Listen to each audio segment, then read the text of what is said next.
His Excellency, Prime Minister Benjamin Netanyahu, His Excellency, Mr. Amir Ohana, Speaker of the Knesset, His Excellency, Mr. Yair Lapid, Leader of the Opposition, Honorable members of the Knesset, my dear sisters and brothers, Shalom.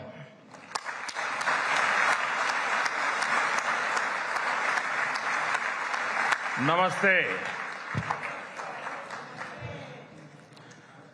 Honorable members, it is a privilege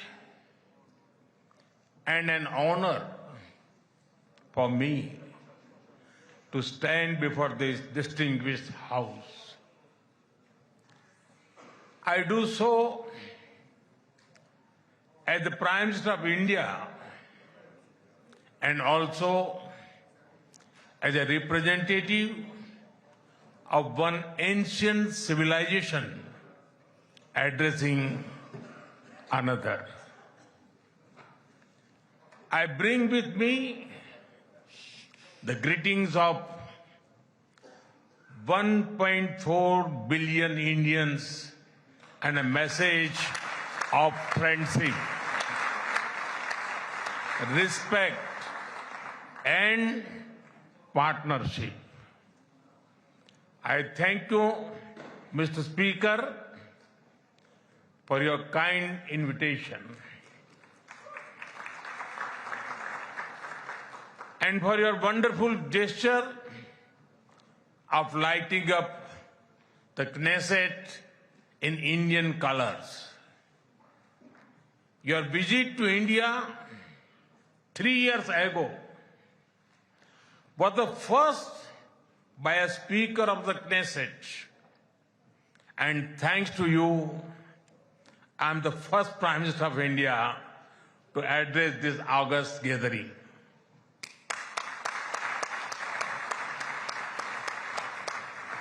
Nine years ago, I had the good fortune to be the first Prime Minister of India to visit Israel. And I'm very happy to be here again, returning to a land to which I have always felt drawn. After all, I was born on the same day that India formally recognized Israel, September 17, 1950.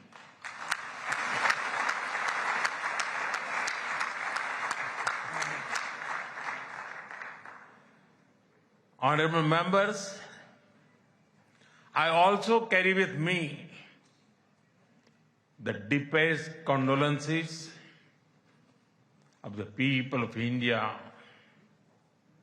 for every life lost and for every family whose world was shattered in the barbaric terrorist attack by Hamas on October 7.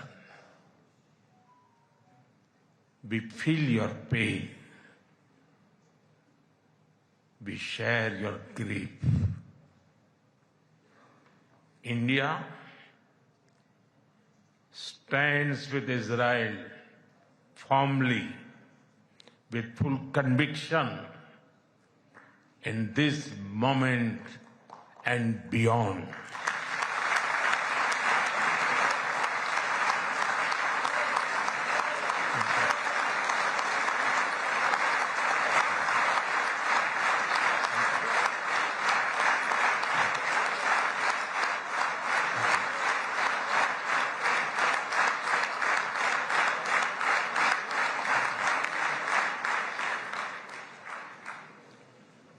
No cause can justify the murder of civilians. Nothing can justify terrorism. India has also endured the pain of terrorism for a long time. We remember the 26/11 Mumbai attacks and the innocent lives lost, including Israeli citizens. Like you, we have consistent and uncompromising policy of zero tolerance for terrorism with no double standards.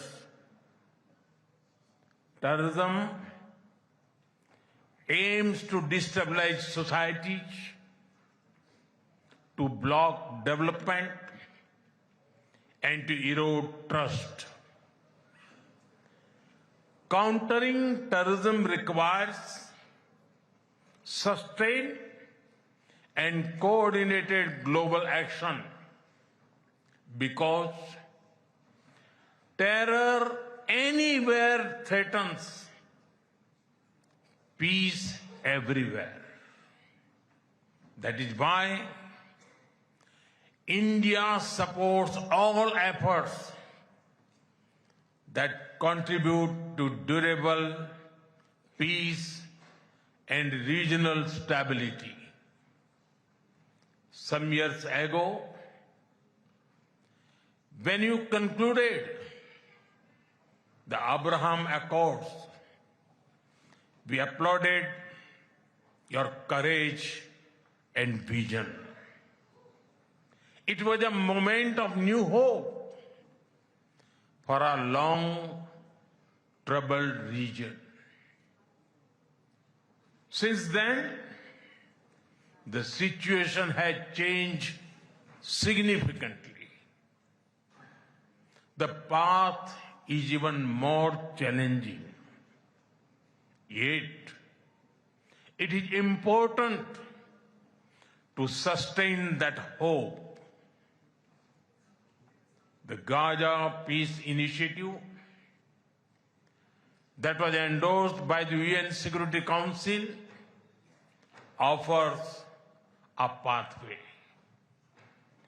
India has expressed its firm support for the initiative.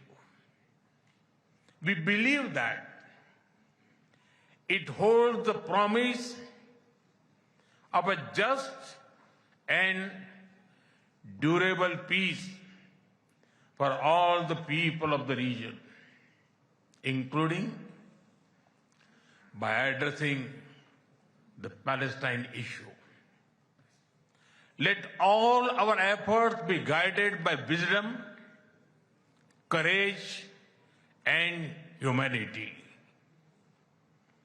The road to peace is not always easy, but India joins you and the world for dialogue, peace, and stability in this region.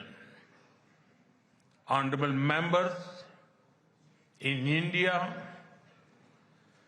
there is a great admiration for Israel's resolve, courage, and achievements. Long before we related to each other as modern states, we were linked by ties that go back more than 2,000 years. The book of Esther refers to India as Hodu. The Talmud records trade with India in ancient times. Jewish merchants traveled across sea routes that connected the Mediterranean with the Indian Ocean. They came seeking opportunity and dignity. And in India, they became one of us. Jewish communities have lived in India without fear of persecution or discrimination. They have preserved their faith and participated fully in society. That record is a source of pride for us. Honorable members, the Bene Israel of Maharashtra, the Kochini Jews of Kerala, the Baghdadi Jews of Kolkata and Mumbai, and the Bene Menashe of the Northeast have enriched India. In my home state, Gujarat, there is a school set up by a Bene Israeli family, Mr. and Mrs. Best. It is an excellent school, and of course, it is called the Best School.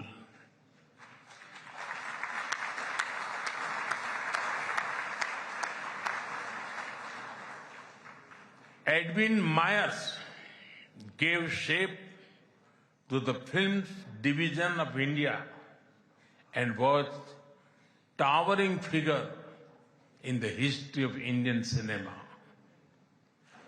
Dr. Rubin David was the founder of the Kankaria Jew in Ahmedabad. The actor David Abraham Cheulkar, or Uncle David, become a household name across the country. Walter Kaufman composed the signature tune for All India Radio. David Sassoon built many institutions that still serve Indian society. And of course, the heroic contribution of Lieutenant General J.F.R. Jacob during the 1970 war with Pakistan is widely known.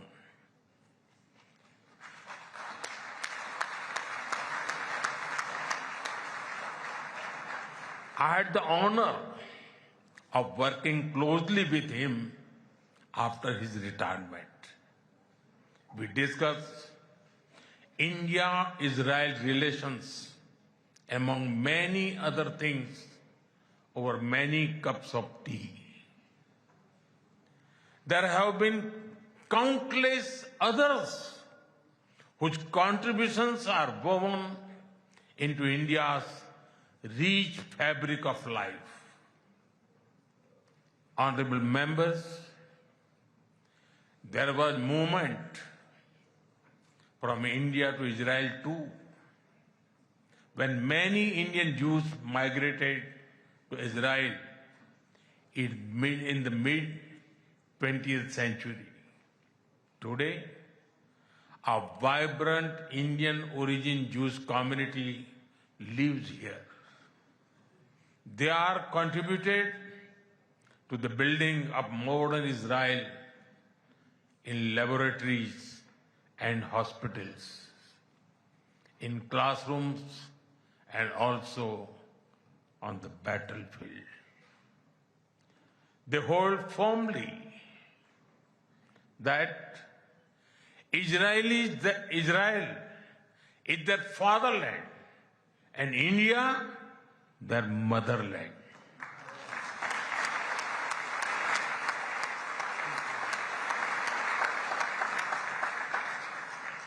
We are proud of them. Honorable members,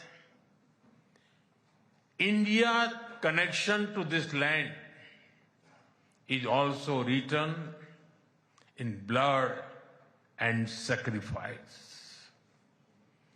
During the First World War, more than 4,000 Indian soldiers laid down their lives in this region. The cavalry charge at Haifa in September 1918 remains a significant chapter in military history.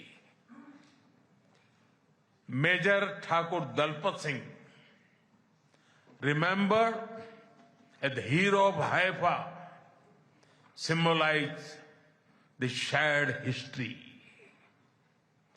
During my last visit, I was deeply moved to pay my respect at the Haifa Memorial for Indian soldiers. Honorable members, last month, the world marked the International Holocaust Remembrance Day. The Holocaust stands as one of humanity's darkest chapters. Yet, even in those turbulent years, some acts of humanity stood out. The Maharaja of Navanagar in Gujarat, also known as the Jam Sahib, offered refuge to Polish children, including Jewish children who had nowhere else to turn. I am told that a statue of Jam Sahib was unveiled in Moshav Nevatim recently. Thank you. Thank you for this honor and remembrance. Honorable members, after India's independence, many Indian leaders felt a kinship with the people of Israel. India's parliamentary debates of the 1950s are witness to their admiration for Israel's effort to develop agriculture in the desert. The kibbutz movement of Israel inspired our leaders like Acharya Vinoba Bhave and Loknayak Jayaprakash Narayan. First in my home state, Gujarat, and now across India, I've seen the approach of per drop, more crop work wonders in agriculture. My own first visit to Israel was in 2006 as the Chief Minister of Gujarat. Later in 2017, during my visit to Israel as Prime Minister, our two countries elevated the relationship to a strategic partnership. Since then, our engagement has expanded in scale and scope, and we are committed to further consolidate this relationship across many sectors.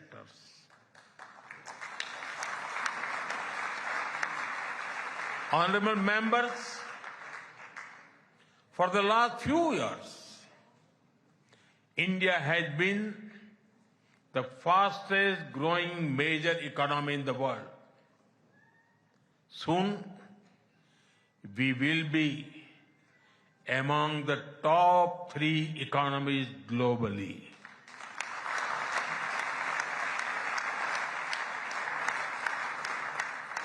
At the same time, Israel is a powerhouse of innovation and technological leadership. This creates a natural foundation for our forward-looking partnership. We are committed to expanding trade, strengthening investment flows, and promoting joint infrastructure development. The bilateral investment treaty signed last year will provide confidence and predictability to our businesses. In the last few years, India has concluded a number of important trade agreements with other nations. To your west, the European Union and the UK. To your east, the UAE and Oman. Our bilateral goods trade has grown significantly in recent years, but it does not reflect the full scope of opportunity. That is why our teams are working hard to negotiate an ambitious free trade agreement. It will unlock the vast untapped potential in our trade relationship. We will also work closely in different formats, such as India, Middle East, Europe Economic Corridor, and the I2U2 framework between India, Israel, UAE, and the US. Defense and security is another important pillar of our partnership. In November last year, we signed an MOU on defense cooperation. In today's uncertain world, a strong defense partnership between trusted partners like India and Israel is of vital importance. Honorable members, Israel is often called the startup nation. In recent years, we have also been working to unlock the innovation and creativity of our youth. I recall that in 2018, Prime Minister Netanyahu and I inaugurated the I Create Technology Business Incubator in India. Since then, it has supported nearly 900 such startups. Last week, we hosted the world's largest and the most democratized AI Impact Summit with representatives from over 100 countries. Our aspirational spirit aligns naturally with Israel's innovation ecosystem. I see a lot of synergies in areas such as quantum technologies, semiconductors, and artificial intelligence. We are also working with Israel on creating cross-border financial linkages using our digital public infrastructure. Honorable members, I mentioned how inspiring we found Israel's agricultural miracle in desert. Israeli expertise in precision irrigation and water management has already transformed agricultural practices in India. Together, we have established 43 centers of excellence across India that have provided training to more than 500,000 farmers. We should now set an ambitious goal to expanding to 100 centers to benefit millions of farmers and fishermen. Honorable members, At the heart of the India-Israel partnership are the ties between our peoples. When I first visited Israel in 2006, there were a handful of yoga centers in Israel. Today, yoga seems to be practiced in almost every neighborhood. I am told that interest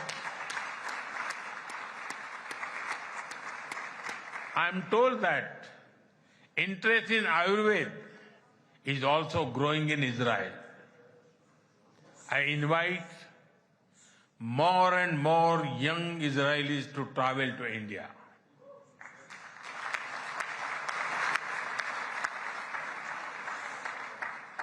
They will witness the dynamism of our society and experience what holistic wellness can do for the body and the mind. I'm happy to inform this August House that the Indian Parliament has set up a parliamentary friendship group for Israel. I invite you all to visit India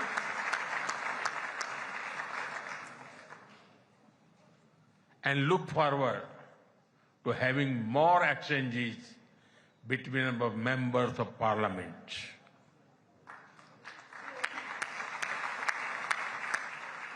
I am aware that Indian caregivers and skilled workers in Israel contribute immensely to families and communities. They have displayed remarkable courage and dedication in times of crisis, including on October 7.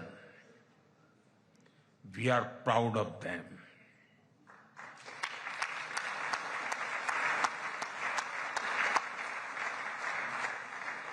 As the Jewish teachings reminds us, whoever saves one life saves the entire world.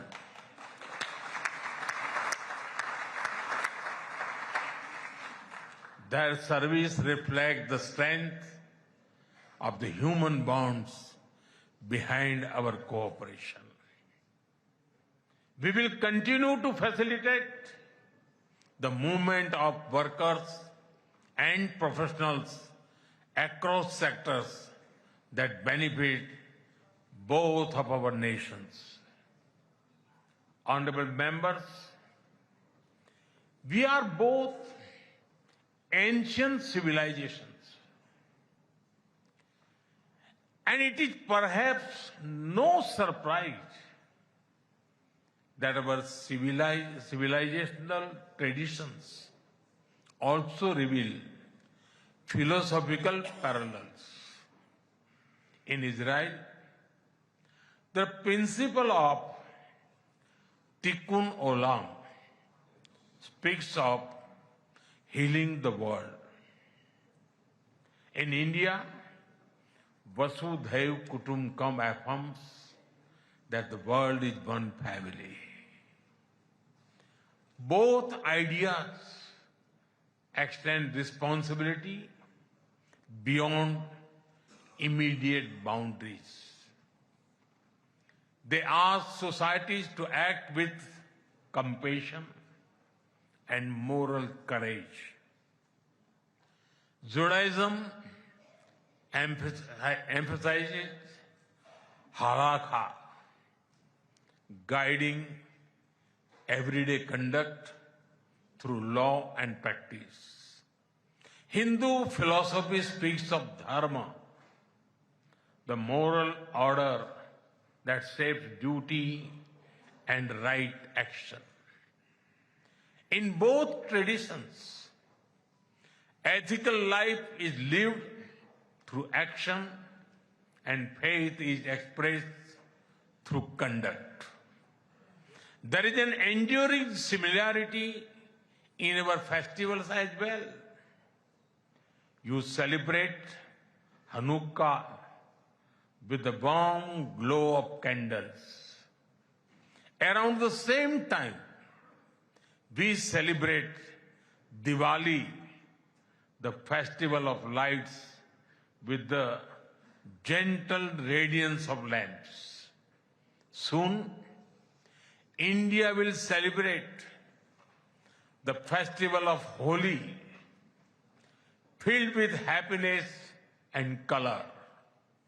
And around the same time, Israel will also celebrate Purim with enthusiasm and joy.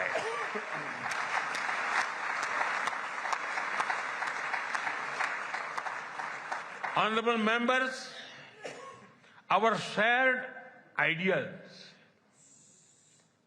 are the deep foundations that give strength to our modern partnership.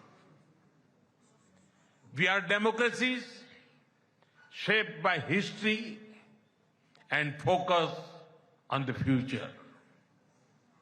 Our partnership is grounded in shared experience and shared aspirations. Our strong partnership not only serves national interests, but also contributes to global stability and prosperity. Let us ensure that the friendship between India and Israel remains a source of strength in an uncertain world. Am Israel Chai.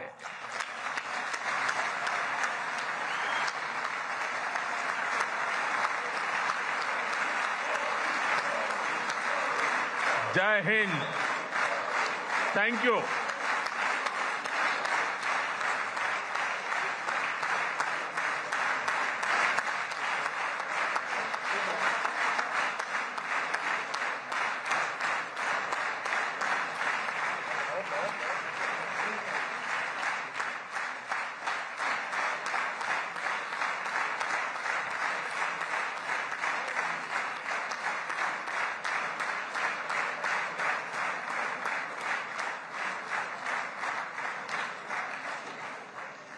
חברות וחברי הכנסת, אני מתכבד तो प्रधानमंत्री नरेंद्र मोदी की तरफ से जय हिंद के साथ अपना संबोधन समाप्त किया गया। तो इजरायली संसद की तरफ से तालियों की गूंज लगातार सुनाई दी। इससे पहले मोदी मोदी के नारे और भारत और इजरायल के संबंधों में किस तरीके से प्रगाढ़ता आई है, कैसे भारत और इजरायल के संबंध इतिहास को अपने आप में संजोए हुए आगे बढ़े हैं, इसका जिक्र प्रधानमंत्री की तरफ से किया।